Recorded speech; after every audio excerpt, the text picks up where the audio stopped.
कहानी की शुरुआत में हम देखते हैं कि सबके फोन में एक हाई अलर्ट नोटिफिकेशन आता है। नोटिफिकेशन में बताया जा रहा था कि एक विशाल ज्वालामुखी फट गया है, जिससे एक बहुत बड़ी सुनामी की लहर बन गई है जो तेजी से पूरे देश को तबाह करने वाली है। फिर हमें कहानी का मुख्य किरदार दिखाया जाता है जिसका नाम ओल्ड हे है। ओल्ड हे ने अपना फोन उठाया तो देखा कि कोरिया और उत्तर कोरिया की सीमा पर भूकंप आया है। अलर्ट में अपने देश के लोगों को सावधान रहने की हिदायत थी। ओल्ड हे अभी ठीक से समझ भी नहीं पाया था कि पीछे की जमीन से मैनहोल के ढक्कन उछल उछल कर उड़ने लगे। एक ढक्कन ने ठीक उसकी कार की पिछली खिड़की का शीशा चूर चूर कर दिया। फिर बिल्डिंग की बाहरी दीवार का शीशा बड़े बड़े टुकड़ों में गिरने लगा और पूरी इमारत हिलने डुलने लगी, ढहने वाली थी। ओल्ड हे ने देखा कि मामला गंभीर है। उसने तुरंत कार को उल्टी दिशा में घुमाया और सामने वाली लेन में घुसा दिया। अपनी बेहतरीन ड्राइविंग स्किल और किस्मत के बल पर वह किसी तरह गली से निकल आया। वह कार से उतरा और हालात देखने लगा। सड़क पर तबाही मची हुई थी। भूकंप में बहुत सारे लोग मारे गए थे और भी बुरा यह कि पास की एक ऊंची इमारत उसी तरफ गिर रही थी। ओल्ड हे ने पूरी ताकत से भागना शुरू किया। फिर से किस्मत ने साथ दिया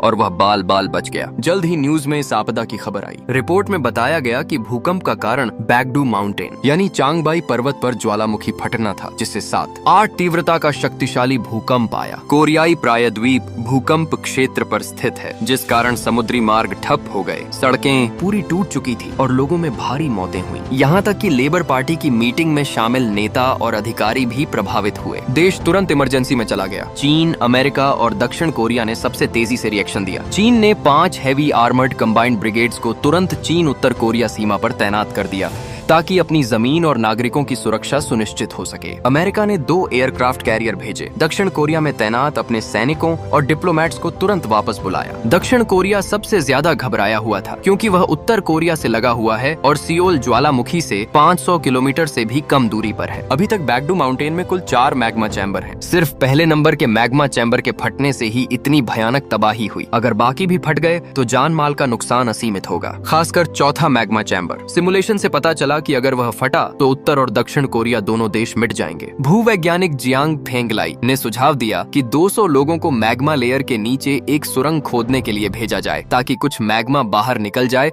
और पत्थर की परत का दबाव कम हो। इससे 5% संभावना है कि आपदा रुक जाए, लेकिन सुरंग खोदने में पूरे 1 महीने लगेंगे और उन 200 लोगों के वापस आने की कोई उम्मीद नहीं। यह सुनते ही सब स्तब्ध रह गए। राष्ट्रपति ने गहरी सांस ली। उनके पास सिर्फ 4 दिन थे। सुरंग खोदना नामुमकिन था। तभी इंटेलिजेंस चीफ ने बैगडू माउंटेन की जियोलॉजिकल स्ट्रक्चर मैप लाकर दिखाई। पास में 12 माइन है। अगर माइन टनल्स का इस्तेमाल करके खोदा जाए तो समय कम लग सकता है। प्रोफेसर ने 5 किलोमीटर गहरे 9 नंबर के कॉपर माइन को चुना। अगर वहाँ 60 लाख टन विस्फोटक शक्ति वाला धमाका किया जाए तो सबसे तेजी से संकट टाला जा सकता है। राष्ट्रपति ने देखा कि अधिकारी चीन की बात से डर गए हैं तो निराश होकर बोले। उन्होंने प्रोफेसर को अकेले ऑफिस में बुलाया और कहा कि वह चीन से इस बारे में बात करेंगे। प्रोफेसर को बस प्लान को सही तरीके से चलाने की गारंटी देनी है। जियांग फेंगलाई गुस्से से पागल होने लगा। वह तो बस डेटा की सटीकता का जिम्मेदार है। वह एक पढ़ा लिखा आदमी है। न्यूक्लियर बम कहां से लाएगा? फिर भी दक्षिण कोरिया के पास न्यूक्लियर बम नहीं है, लेकिन पड़ोसी उत्तर कोरिया के पास है। अभी वहां अफरा तफरी मची हुई है। बेहतर यही है कि मौके का फायदा उठाकर कुछ चुरा ले। मौत के खतरे के बीच राष्ट्रपति ने दांत पीसकर हामी भरी और तुरंत ऑर्डर दिया। देश के टॉप बम डिस्पोजल एक्सपर्ट्स को इकट्ठा करो। कमांडर का सबसे पहले दिमाग में आया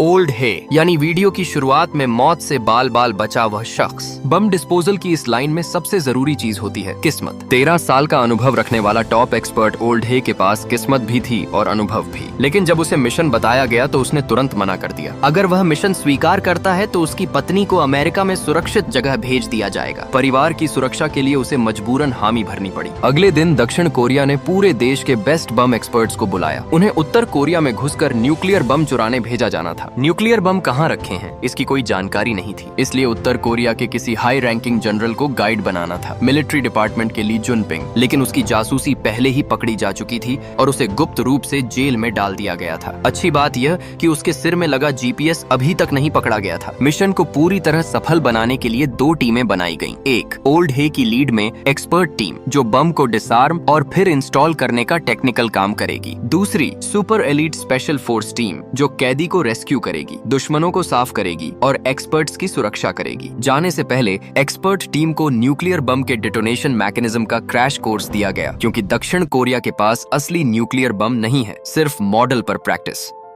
यहाँ तक कि बैटल हार्डन्ड ओल्ड हे भी इन जटिल इंस्ट्रूमेंट्स को देखकर हैरान रह गया। असली न्यूक्लियर बम कितना खतरनाक होगा इसका अंदाजा लगाना मुश्किल था। 3 घंटे बाद दोनों टीमें रवाना हुई। स्पेशल फोर्स की सैन्य चाल ढाल के सामने टेक्निकल टीम बिल्कुल फीकी लग रही थी। दोनों प्लेन चुपके से उत्तर कोरियाई एयर स्पेस में घुसे। वहाँ ज्वालामुखी की राख बहुत ज्यादा थी। जल्द ही एक प्लेन का इंजन खराब हो गया। ओल्ड हे ने बाहर देखा तो दूसरा प्लेन लपटों के साथ जमीन की ओर गिरता हुआ दिखा। टेक्निकल टीम घबरा गई। जनरल कुई ने दुखी होकर बताया कि स्पेशल फोर्स के सभी सदस्य मारे गए। अब मिशन उन्हें अकेले पूरा करना होगा। ओल्ड हे ने मजबूरी में अपनी बाकी पेन पुशर टीम को लेकर आगे बढ़ा। ये लोग जो रोज कलम चलाते थे अब बंदूक थाम रहे थे। इतने अनप्रोफेशनल साथी देखकर ओल्ड हे का भी दिल बैठ गया। आखिर उन्हें हाई सिक्योरिटी जेल में घुसकर बम चुराना था, लेकिन जगह पहुंचकर पता चला कि ज्वालामुखी भूकंप के कारण जेल में दंगा हो गया था। गार्ड या तो मर गए या भाग गए। अब जेल पूरी तरह अनप्रोटेक्टेड थी। फिर भी ओल्ड हे को डर लगा कि शायद ली जुनपिंग पहले ही भाग चुका होगा। जेल में बंद कैदी भी बंदूक ठीक से नहीं पकड़ पा रहे थे। ली जुनपिंग भी निराश दिख रहा था। ओल्ड हे ने जल्दी से पासवर्ड कोड पूछा। सामने वाला चुप रहा तो ओल्ड हे ने खुद कोड बोल दिया। इसके बाद कनेक्शन पूरा हुआ। जब उसे पता चला कि ये लोग ज्वालामुखी को उड़ाने के लिए न्यूक्लियर बम चुराने आए हैं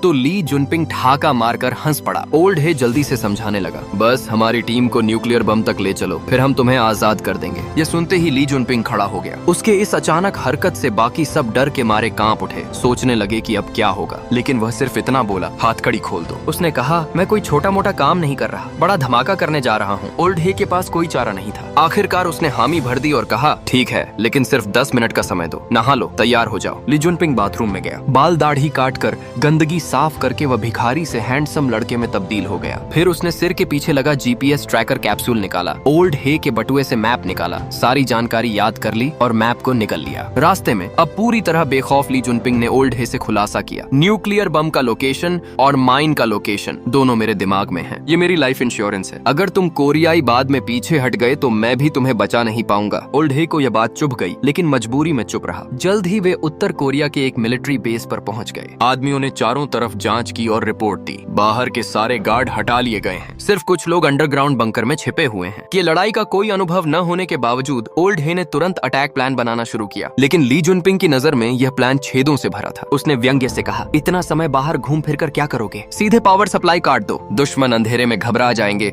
फिर हम अंदर घुसकर काम तमाम कर देंगे। ओल्ड हे ने उसकी बात मान ली और प्लान को नए सिरे से बनवाया। सब सावधानी से बेस में दाखिल हुए, लेकिन जल्द ही दुश्मन को भनक लग गई और जोरदार फायरिंग शुरू हो गई। अच्छा हुआ कि आखिरी मौके पर पावर कट कर दिया गया। अंधेरे में ली जुनपिंग की मदद से स्थिति पलट गई और फायदा उनकी टीम को मिला। फिर ली जुनपिंग सबको लेकर अंडरग्राउंड लेवल 3 पर ले गया। एक कंटेनर के सामने रुककर वह अंदर चला गया। ओल्ड हे को शक हुआ कि कहीं जाल तो नहीं, लेकिन अंदर जाकर पता चला यह कंटेनर असल में छिपी हुई एलिवेटर थी जो कोर न्यूक्लियर बेस तक जाती थी। एलिवेटर 500 मीटर नीचे रुकी। दरवाजा खुलते ही सामने उत्तर कोरिया के 6 intercontinental ballistic missile nuclear warhead दिखे, सब देश के राष्ट्रीय खजाने स्तर के। ओल्ड हे और उसके आदमी हैरान रह गए। उत्तर कोरिया की न्यूक्लियर टेक्नोलॉजी की ताकत देखकर सब दंग थे। होश में आने पर ओल्ड हे ने तुरंत रेडिएशन चेक करने को कहा। ली जुनपिंग को शरारत न कर सके, इसलिए उसे एक खंभे से बांध दिया। टीम सीढ़ी चढ़कर मिसाइल हेड के पास गई। पहले प्रोटेक्शन बॉक्स हटाया, फिर आउटर कवर अलग किया, डेटोनेशन वायर काटे, कोर निकाला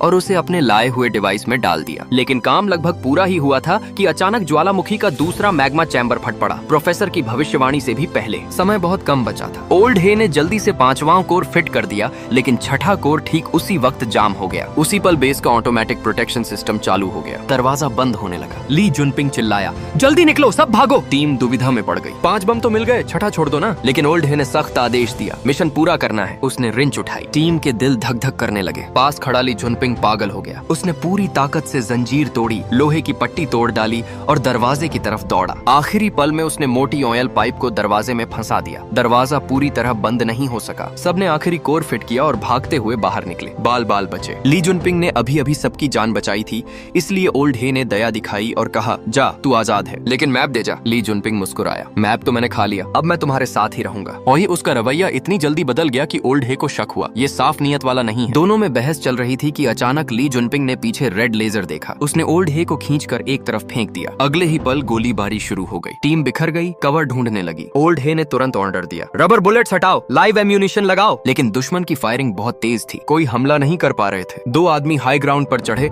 और स्नाइपर स्कोप से दुश्मन की पोजीशन ढूंढी, लेकिन अगले ही पल दीवार ढह गई। दोनों दोस्त लापता। फिर बाकी टीम के सदस्य एक एक करके गिरते गए। ओल्ड हे भी बाल बाल बचा। गोली मानो आंखों वाली थी, सीधे उन्हें टारगेट कर रही थी। ली जुनपिंग शांत स्वर में बोला, उनके पास थर्मल इमेजिंग डिवाइस है, हम जहाँ भी छिपे वे देख लेते हैं। ओल्ड हे अचानक बाहर दौड़ा। ली जुनपिंग ने कभी ऐसा बेवकूफाना बिना टैक्टिक्स वाला अटैक नहीं देखा था। ओल्ड हे कार के ऊपर फिसला, चाकू निकाला, ऑयल टैंक में छेद किया, गैसोलीन बहने दिया, फिर गाड़ी स्टार्ट कर बीच में ले आया और टीम से ऑयल टैंक पर गोली मारने को कहा। वह खुद बाहर कूदा। गैसोलीन की लाइन जल उठी, पूरी आग की दीवार बन गई। थर्मल इमेजिंग काम करना बंद कर दिया। तभी पता चला हमला करने वाले अमेरिकी सैनिक थे। अमेरिका पहले से ही उत्तर कोरिया के न्यूक्लियर बम पर नजर रखे हुए था। ओल्ड हे के चुराने का फायदा उठाकर उन्होंने मंटिस कैचिंग साइक्लोप वाला खेल खेला। मिशन फेल होने का अंदाजा लगते ही अमेरिकी सैनिकों ने छिपना छोड़ दिया। वे सीधे दक्षिण कोरियाई कमांड सेंटर में घुसे और सारी कमान अपने हाथ में लेने की मांग की। अमेरिकी राजदूत चेओंगवाड़े राष्ट्रपति भवन पहुंचा और राष्ट्रपति को धमकाया, ओल्ड हे और टीम से न्यूक्लियर बम सौंपने का आदेश दो। उसने कहा, तुमने अंतर्राष्ट्रीय कानून तोड़ा है, अगर ये बम हमें सौंप दो तो हम अंतर्राष्ट्रीय स्तर पर तुम्हारी मदद करेंगे, वरना तुम्हें वर्ल्ड न्यूक्लियर डिसआर्मामेंट का हथियार बनाकर दुनिया में बदनाम कर देंगे। राष्ट्रपति चाहे माने या न माने,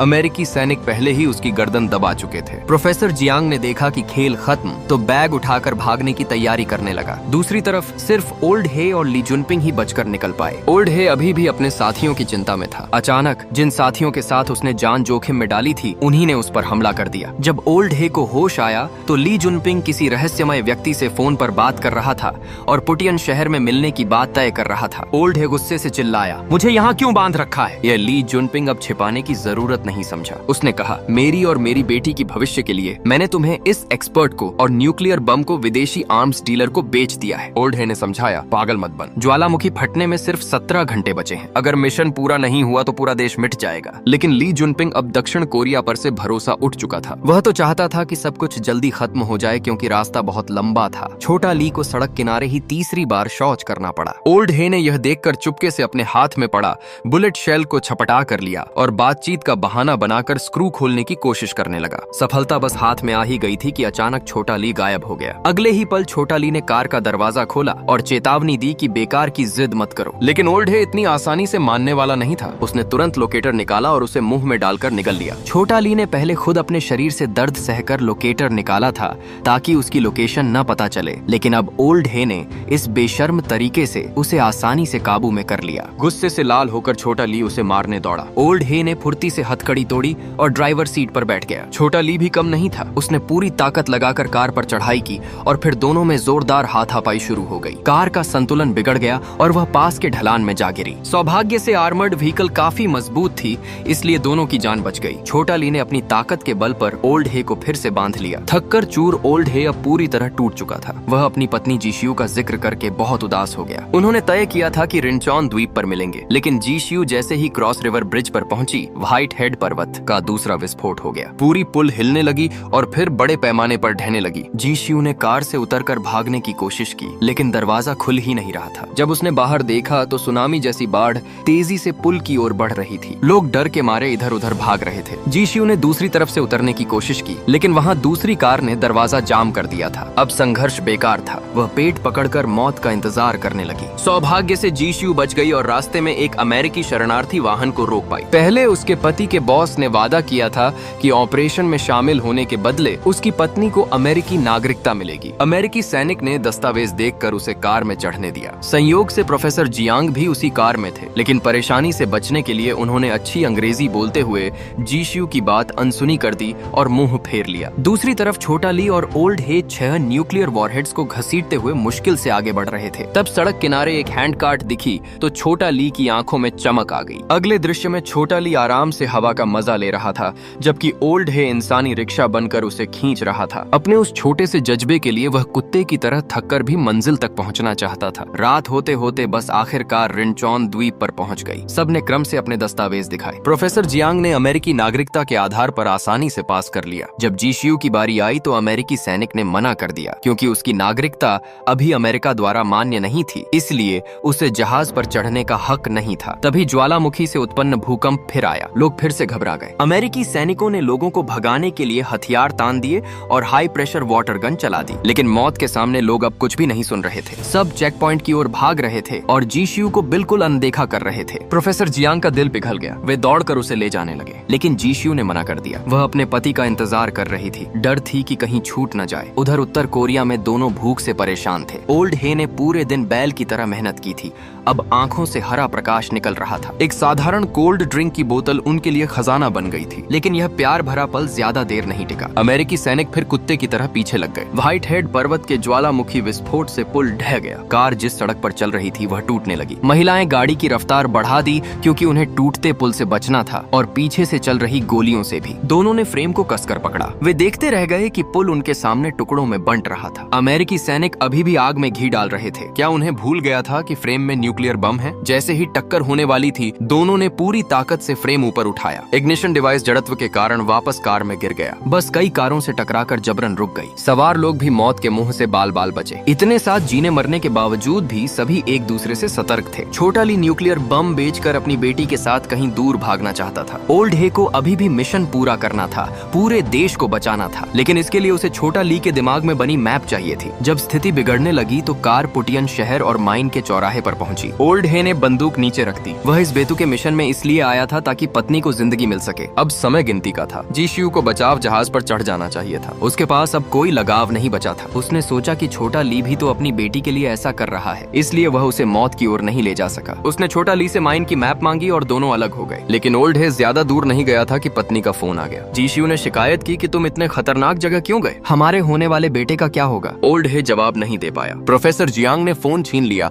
और बताया कि ज्वालामुखी विस्फोट से भूगर्भ में बदलाव आया है। अब best detonation point 9 number mine की जगह 7 नंबर माइन हो गया है। लेकिन छोटा ली ने सिर्फ 9 नंबर की लोकेशन बताई थी। यह सुनकर ओल्ड हे गुस्से से पागल हो गया। उसने गाड़ी मोड़ी और छोटा ली को पकड़ने की कोशिश की जो दूसरी सड़क से जा रहा था। दूसरी तरफ छोटा ली पुटियन शहर पहुंचा। चारों तरफ तबाही थी। उसे लगा कि बेटी मर चुकी होगी। लेकिन अचानक खंडहरों में उसकी बेटी दिख गई। पर बेटी की आंखों में सिर्फ गुस्सा और नफरत थी। छोटा ली बहुत शर्मिंदा हुआ। उसने बेटी की बहुत कम परवाह की थी और आपदा के समय साथ नहीं था। बेटी उसे देखकर काट खाने को तैयार थी। जैसे ही छोटा ली बेटी से गले लगने की कोशिश कर रहा था, पीछे से कई गाड़ियां आईं। कुछ पूरी तरह हथियारबंद रहस्यमय लोग उतरे और न्यूक्लियर बम मांगने लगे। ये वही विदेशी हथियार तस्कर थे जिनसे छोटा ली ने गुप्त संपर्क किया था। जब उन्हें पता चला कि यहाँ बम नहीं है, वे बहुत गुस्सा हुए। छोटा ली ने बेटी को अपनी ढाल बनाया। तभी हमला शुरू हो गया। असल में अमेरिकी सेना भी इन न्यूक्लियर बमों के पीछे पड़ी थी और छोटा ली का पीछा करके यहाँ तक आ पहुंची थी। दोनों पक्षों में जमकर गोलीबारी शुरू हो गई। दोनों को पता ही नहीं था कि सामने वाली टीम कौन है। अचानक ओल्ड हे हॉर्न बजाते हुए मैदान में दाखिल हुआ। वह तुरंत सबका ध्यान खींच ले गया। जब सबने देखा कि बैक साइड में न्यूक्लियर बम का इग्निशन डिवाइस है तो दोनों तरफ के लोग चिल्लाए, फायर रोक दो। ओल्ड हे ने सफेद रुमाल लहराया और दोनों पक्षों से शांति बनाए रखने का इशारा किया। न्यूक्लियर बम का इग्निशन डिवाइस। कार में ही काले कपड़ों वाले आदमी आगे बढ़कर जांच करने लगा, लेकिन उसे भयानक झटका लगा। इग्निशन डिवाइस पहले ही एक्टिवेट हो चुका था। उसने तुरंत ओल्ड हे को आदेश दिया कि इसे जल्दी बंद करो। ओल्ड हे ने शांत स्वर में कहा, एक बार इग्निशन शुरू हो गया तो इसे रोका नहीं जा सकता। अमेरिकी सैनिकों को भी कुछ गड़बड़ लगी। उन्होंने 2 सदस्यों को आगे भेजा ताकि स्थिति की पुष्टि हो सके। ओल्ड हे पागलों की तरह बटन दबाता रहा। दोनों पक्ष फिर से हथियार तानकर आमने सामने खड़े हो गए। तभी ओल्ड हे ने बहुत शांतिपूर्वक कहा, इस इग्निशन डिवाइस पर जो टाइमर है वह ठीक व्हाइट हेड पर्वत के आखिरी विस्फोट के समय से मेल खाता है। जैसे ही समय 0 पर पहुंचेगा, चाहे ज्वालामुखी फटे या न्यूक्लियर बम, यहाँ मौजूद हर कोई मर जाएगा। ये सुनते ही सबकी बोलती बंद हो गई। जो चीज पहले बहुत मूल्यवान लग रही थी अब जलता हुआ आलू बन गई। सबने तुरंत पलटकर पागलों की तरह वहाँ से भागना शुरू कर दिया। ओल्ड हे छोटा ली के पास आया और उससे अनुरोध किया, 7 नंबर माइन की एक नई मैप बना दो। मेरे आदमी थोड़ी देर बाद तुम्हें और तुम्हारी बेटी को लेकर सुरक्षित जगह चले जाएंगे। मैं अकेला माइन में जाकर मिशन पूरा करूंगा। छोटा ली ने यह सब देखा। उसने प्यार से बेटी के सिर पर हाथ फेरा। मन में बहुत सारा लगाव और विदाई का दर्द था, लेकिन आखिरकार उसने फैसला कर लिया, वह भी ओल्ड हे के साथ मिशन पूरा करेगा। इधर जीशियू ने प्रोफेसर जियांग से सारी बात सुनी कि ओल्ड हे क्या करने जा रहा है। वह अपने पति पर गर्व महसूस कर रही थी और बस यही दुआ कर रही थी कि वह सुरक्षित वापस आए और अपने बच्चे को अपनी आंखों से देख सके। कुछ ही देर बाद दोनों ज्वालामुखी के पास पहुंच गए। रास्ते में उड़ती रेत और पत्थरों से बचते हुए आखिरकार जागृत ज्वालामुखी उनकी नजरों के सामने आ गया। आग के गोले तोप के गोलों की तरह जमीन पर लगातार गिर रहे थे। ओल्ड हे ने स्टीयरिंग व्हील को इतनी जोर से पकड़ा कि उसकी हथेलियां सफेद पड़ गईं। बस इतना कि वे 7 नंबर माइन तक सुरक्षित पहुंच जाएं। सौभाग्य से दोनों ने रास्ते में कई बार करवटें बदलकर छलांग लगाकर आखिरकार मंजिल तक पहुंच ही गए। मेन स्विच ऑन करने के बाद उन्होंने इग्निशन डिवाइस को एक छोटी गाड़ी में रखा और अंदर की ओर धकेलना शुरू किया। खदान के रास्ते बहुत उलझे हुए थे, लेकिन छोटा ली जैसे जीवित नक्शे के साथ वे हर बार सही रास्ता ढूंढ ही लेते थे। लेकिन जब वे आखिरी जगह पर पहुंचे तो लिफ्ट बिल्कुल काम नहीं कर रही थी। समय तेजी से खत्म हो रहा था। तभी ओल्ड हे ने सुझाव दिया, केबल काट दो, नीचे गिरती लिफ्ट खुद ही डिवाइस को गहराई तक ले जाएगी। छोटा ली ने स्तब्ध होकर ओल्ड हे को देखा और बस इतना कहा, बम लगाने के बाद तुम मुझे रस्सी पकड़वा देना। लेकिन जैसे ही ओल्ड हे लिफ्ट से बाहर निकला, छोटा ली ने दरवाजा बंद कर दिया और खुद को लिफ्ट के साथ बांध लिया। उसने कहा, नीचे जाकर मैं खुद इग्निशन चला लूंगा, वैसे भी मैं पहले ही बुरी तरह घायल हो चुका हूँ, अब मुझे ही हीरो बनने का आनंद लेने दो। यह कहते ही छोटा ली ने फ्यूज जला दिया और लिफ्ट तेजी से नीचे गिरने लगी। ओल्ड हे बस देखता रह गया। वह मजबूरन बाहर की ओर भागा। नीचे से एक जोरदार धमाका हुआ, धूल का गुब्बार उड़कर सब कुछ ढक गया। छोटा ली भी छोटों से बेहोश सा हो गया, लेकिन उसने अपने बलिदान को व्यर्थ नहीं जाने दिया। दांत भींचकर उसने इग्निशन डिवाइस को सही जगह पर रखा, फिर बॉक्स के सहारे बैठ गया और मौत का इंतजार करने लगा शांत मन से। जब ओल्ड हे जमीन पर पहुंचा तो पीछे उठते धूल के बादल को देखकर उसका मन भर आया। उस बहादुर सम्मानित साथी के लिए वह मर्दों के आंसू बहाने लगा। उसी समय प्रोफेसर जियांग ने भी यह बदलाव डिटेक्ट किया। धीरे धीरे स्थिर होती सुइयों को देखकर उन्हें तुरंत समझ आ गया कि ओल्ड हे और उनके साथियों ने आपदा को रोक दिया है। इसके बाद उत्तर कोरिया और दक्षिण कोरिया दोनों ने तेजी से आपदा के बाद पुनर्निर्माण शुरू किया। दोनों देशों के रिश्ते भी फिर से बेहतर होने लगे। ओल्ड हे ने छोटा ली की बेटी सुन्यू को गोद ले लिया। अब वे चारों, ओल्ड हे, जी शियू, उनका नया बच्चा और सुन्यू, सुखी और प्यार भरी जिंदगी जीने लगे।